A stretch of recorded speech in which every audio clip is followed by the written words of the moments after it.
Hello friends, YouTube channel पर आपका स्वागत है। कैरियर लॉन्चर क्लासेस फरवरी में मैं आज उन विद्यार्थियों को समझाना चाहता हूं जिन विद्यार्थियों का एग्जाम का डेट काफी नजदीक से सट चुकी है और कुछ विद्यार्थियों को कहना था कि सर एग्जाम हॉल में हम लोग किस तरह से कॉपियां के लिखें जिससे हम लोग का अधिक से अधिक अंक आए। तो उनके लिए हम लोग इस वीडियो के माध्यम से कुछ पॉइंटें लेकर आया हूं। अगर बारीकी से प्रत्येक पॉइंट पर अगर आप ध्यान देते हैं और उसी तरह से अगर आप एग्जाम हॉल में काम करते हैं तो मुझे पूर्ण विश्वास है कि आपको 470 प्लस अंक आना निश्चित है ना, जो आपको कुछ ही समय में इस वीडियो के माध्यम से लाया जाएगा। छोटू यहाँ पे देखिए, CSC क्लासेस फरवरी मोड़ पटना बोर्ड एग्जामिनेशन 2024 के लिए कुछ पॉइंटें लेकर आया हूँ।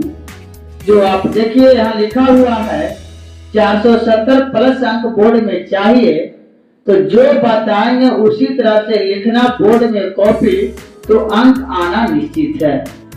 आगे देखिए, पहला पॉइंट यहाँ से स्टार्ट हो रहा है जी कि सबसे पहले अपने टॉपर से मिले।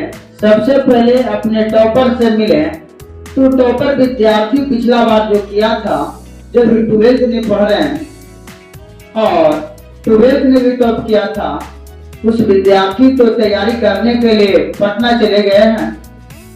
तो उससे ऑफलाइन वाले बच्चे को मिलाया गया था और उस बच्चे से कुछ बच्चे ने प्रश्न भी किया था, उसका जवाब दिया था और उस बच्चे ने यही बताया कि सर जो बताए उनके ही मार्गदर्शन पर हम लोग फॉलो किए, पालन किए और उसी तरह से चलते रहे तो हम लोग का यहाँ तक पहुंचे हैं। एक विद्यार्थी था गणेश कुमार, जो मैथ में 100 में 100 अंक लाया। चलिए, अगर समय मिलेगा तो उनको भी तस्वीर देख लिया जाएगा। तो अगला पॉइंट देखिए, दूसरा छोटू, हॉल में जाने से पहले अपने आप पर पूर्ण विश्वास रखें। हॉल में जाने से पहले कुछ बच्चा का ऐसा होता है फीलिंग अंदर से कि एग्जाम का डेट काफी नजदीक सट चुकी है, ऐसा लगता है कि मुझे कुछ भी याद नहीं है, हम क्या करें, इतना पढ़े कुछ याद नहीं आ रहा। बच्चे अपने आप पर विश्वास रखें, क्योंकि परीक्षा का अर्थ होता है दूसरे की इच्छा को परीक्षा कहते हैं। बोर्ड एग्जाम में क्या पूछा जाएगा आप नहीं जान रहे हैं, लेकिन अगर आप वहां जाइए, क्वेश्चन आपके सामने आएगा, आप उस क्वेश्चन को जवाब दीजिएगा, अरे हाँ मुझे पता। तो दूसरा पॉइंट, हॉल में जाने से पहले अपने आप पर पूर्ण विश्वास रखें। तीसरा है कि प्रश्न पत्र को पूरा पढ़ लें, एक भी प्रश्न को ना छोड़ें। प्रश्न पत्र को पूरा पढ़ लें, एक भी प्रश्न को ना छोड़ें। कुछ बच्चे कैसे होते हैं कि प्रश्न को पढ़ते हैं, 2-4-10 प्रश्न पढ़ते हैं, आधा तक बनाना शुरू कर देते हैं। तो नहीं, पहले लगातार पूरा प्रश्न को पढ़ लीजिए जो आ रहा है। कुछ ऐसे प्रश्न होते हैं कि देखिए और टिक लगाइए ऑब्जेक्टिव में। तो पहले आप क्या कीजिए, उसको टिक लगा लीजिए जो आने वाला है, जो आ रहा है, जो आपको आ रहा है कि इसको ऑप्शन यही होगा, उसको टिक लगा दीजिए। अगर मैथ की चर्चा किया जाए तो 100 प्रश्न से 30 से 35 प्रश्न ऐसा होगा कि आपको देखिए और टिक लगाइए। फॉर्मूला कुछ रहेंगे तो कुछ टिप्स ट्रिक के माध्यम से आप निकाल लीजिएगा। इसके बाद उसके बीच में अगर आपको लग रहा है कि नहीं फलना प्रश्न का हम जवाब दे देंगे, बिल्कुल दे देंगे, 100% गारंटी के साथ दे देंगे, उसको इंडिकेट कर लीजिए। जब 35 रंग लेते हैं तो जो आप अनुभव प्रश्न को जो इंडिकेट किए थे उसको सोल्व कर करके ऑप्शन को मैच कीजिए और जो मैच कर रहा है उसको रंगिए, तो आपको एक भी गलती नहीं होगी। आगे देखिएगा छोटू, आज के बीच में तीसरा के बाद आ रहे हैं सर पढ़कर लिखें या लिखकर पढ़ें। अभी बताए कि नहीं, प्रश्न पत्र को पूरा पढ़कर लिखें। पहले आप पढ़ लीजिए, समझ में आ गया, उसके बाद लिखने के लिए शुरुआत कर दीजिए। आगे चौथा पॉइंट है आपके बीच में, चौथा पॉइंट है छोटू, जिस प्रश्न के उत्तर दे रहे हैं उसे पेज के बीच में प्रश्न क्रम संख्या काले बॉल पेन से ही रखें, काले बॉल पेन से ही रखें। जिस प्रश्न के उत्तर दे रहे हैं उस पेज के बीच में प्रश्न क्रम संख्या काले बॉल पेन से ही रखें। आप लोग का काले बॉल पेन बता दिया गया था कि काले बॉल पेन से ही रखें, और काले बॉल पेन भी आप लोग को डिस्ट्रीब्यूट कर दिया गया था ऑफलाइन वाले क्लास में। फिर आगे देखिए कि काले बॉल पेन से लिखकर अंडरलाइन अवश्य करें, ये समझ में आया ना। अगला पॉइंट देखिए, प्रश्न क्रम संख्या एन। एन के मतलब आप समझ रहे होंगे, नेचुरल नंबर प्रकृत संख्या, है ना। यहाँ पे क्या आता है कि अगर एक का पहला क्वेश्चन को जवाब दे रहे हैं तो उसने लिख देना प्रश्न क्रम संख्या पहला, दूसरा के दे रहे हैं तो प्रश्न क्रम संख्या दूसरा। काले बॉल पेन से लिख करके अंडरलाइन कर दीजिए और बॉक्स में बंद कर दीजिए, जिस तरह से आपको ऑफलाइन वाले क्लास में बताया गया था। और लास्ट में हम लोग जो विद्यार्थी टॉपर विद्यार्थी का कॉपियां भी मंगवाए हैं और दिखाए थे, आपको बोर्ड पेपर भी इस वीडियो के माध्यम से लाया जाएगा और दिखाया जाएगा। आगे देखिए, 5वां नंबर है ओएमआर शीट काले बॉल पेन से ही भरे। ओएमआर शीट काले बॉल पेन से ही भरे और रंगने का तरीका ए आपके बीच गलत है। रंगने का तरीका आप देख ही रहे होंगे, ए वाला गलत, ए गलत, ए गलत, आपको गलत जो है तीनों की तीनों गलत है। ए चॉइस नंबर ए है जो आपको पूर्ण रूप से गोल काला बॉल पेन से ही रहे। अगर काला बॉल पेन ना हो तो ब्लू पेन का भी यूज कर सकते हैं, लेकिन सभी को बताया गया कि काले बॉल पेन ही ले जाइए, क्योंकि मशीन जो स्कैन करता है काला रंग को आकर्षित ज्यादा करता है। आगे देखिए, 6वां नंबर, किताबी भाषा या मॉडल पेपर को हूबहू परिभाषा का प्रयोग ना करें। किताबी भाषा या मॉडल पेपर को हूबहू परिभाषा का प्रयोग ना करें। जैसे क्वेश्चन पेपर के ऊपर लिखा रहता है कि विद्यार्थीगण यथासंभव अपने शब्दों में उत्तर दें, दूसरों के शब्दों में उत्तर ना दें।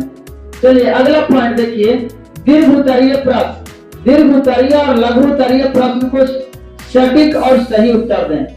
कुछ बच्चे का काम होता है कि 2 नंबर वाले प्रश्न को उसको जवाब क्वेश्चन को जवाब आता है, आंसर आता है, तो ऐसा करता है कि 1 पेज 1.5 पेज लिख देता है। क्या लिखने से कोई फायदा है? 2 नंबर वो कभी आपको 5 नंबर नहीं दे सकता, 3 पेज अभी लिख दीजिएगा ना, टाइम बर्बादी करने से कोई फायदा नहीं है। सही और सटीक उत्तर दें दीर्घ उत्तरीय और लघु उत्तरीय को, है ना।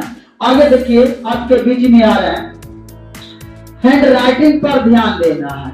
हैंड राइटिंग पर ध्यान देना है। दीर्घ उत्तरीय और लघु उत्तरीय प्रश्न सटीक और सही उत्तर दें। 8वां नंबर हैंड राइटिंग पर ध्यान देना है।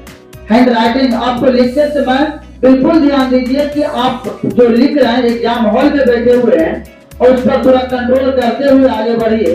अगला पॉइंट, पैराग्राफ छोड़ करके नहीं लिखना है।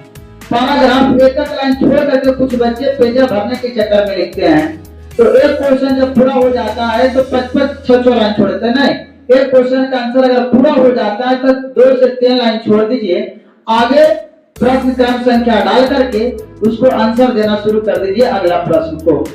फिर आगे देखिए छोटू, आपके बीच में तो शेर शायरी आ रहा है कि लहरों से डरकर नौका पार नहीं होती, कोशिश करने वालों को कभी हार नहीं होती, बिना कुछ किए जयकार नहीं होती। चलिए अगला भी एक शायरी आपको मनोरंजन के लिए लेकर आया हूँ, क्योंकि आपका जो आखिरी समय में जो समझा रहे हैं तो लड़कन का जो है ना मनोबल बने रहे। वक्त से अगला शेर शायरी है, वक्त से लड़कर जो नसीब बदल दे, वक्त से लड़कर जो नसीब बदल दे, इंसान वही जो अपना तकदीर बदल दे। और कल क्या होगा, और कल क्या होगा जो कभी नहीं सोचो, क्या पते, अरे भाई कल भाग आपको अपनी तकदीर बदल दे, है ना। चलिए आगे देखिएगा, 9वां पॉइंट है, आप भरपूर प्रयास करें, अपने प्रश्न का उत्तर सीरियल वाइज दें। आप भरपूर प्रयास करें कि अपने प्रश्न के उत्तर सीरियल वाइज दें। अगर देते जा रहे हैं, अगर मान लिया जाए 4था प्रश्न को दिए हैं, 5वां नहीं आ रहा, 6ठा नहीं आ रहा, तो 7वां आ रहा उसको जवाब दीजिए, 8वां दीजिए। ये नहीं कि आप ज्यादा छोड़ दीजिए उसके लिए। अगर बाद में याद आता है, 9वां के बाद आपको याद आ रहा है कि 7वां मुझे आता है, तो प्रश्न क्रम संख्या 7वां को उसको आंसर दीजिए। पेज छोड़ने से कोई फायदा नहीं है, वो आपको गलत होगा। आगे पेज छोड़ करके ना लिखिए, पेज छोड़ करके ना लिखिए, एक पेज छोड़कर ना लिखिए। या तो ऐसा कुछ विद्यार्थी करते हैं जो अभी अगला पॉइंट में आपको समझा रहे थे कि 2 प्रश्न 4 प्रश्न 10 प्रश्न 11 प्रश्न को जवाब दिए और उसमें अगर 13 प्रश्न नहीं आ रहा है तो 13 प्रश्न के लिए 2 पेज छोड़ देते हैं, 1 पेज छोड़ देते हैं कि बाद में लिखेंगे। और ऐसा होता है कि टाइम खत्म हो जाता है, समाप्त हो जाता है और उसके बीच में कॉपियां छीन करके टीचर लेके चले जाते हैं और उसके बीच भी बच्चा जवाब दिया है, बीच में जगह छोड़ दिया था। जब कॉपियां चेक होगा, टीचर लोग से मिस्टेक होगा, उलटते जाएगा, 2 पेज 3 पेज देखा, नंबर बैठते गया, आगे देखा कि सादा है तो लगेगा कि बच्चा यहीं तक लिखा है, तो आगे नहीं उलट पाएगा, तो नंबर नहीं दे पाएगा। तब बच्चा को यहाँ पे भाग जो बच्चा को एग्जाम हॉल में जो लिख करके आया और उस तरह से गलतियां किया, तो उस गलतियां का बताइए कि परिणाम बुरा मिलेगा या नहीं मिलेगा। इसीलिए उस बच्चे से कहना चाहता हूं कि पेज छोड़ करके ना लिखें, पेज छोड़ करके ना लिखें। अगला पॉइंट, हॉल में जाने से पहले ध्यान दीजिए, हॉल में जाने से पहले गलत अफवाह क्वेश्चन आंसर पर ध्यान ना दें। जैसे ऐसा होता है कि सेंटर पर बच्चे 1 घंटा पहले पहुंच गए और वहां से कुछ उसी बच्चा का मित्र मोबाइल पर कहेगा कि यार मेरा ग्रुप में आया, ऑब्जेक्टिव क्वेश्चन का आंसर है ABCD, ये लिखने के चक्कर में लग जाते हैं और इसको एग्जाम बहुत खराब जाता है, उसके चक्कर में लिखे चलाता, गलत करके चलाता है।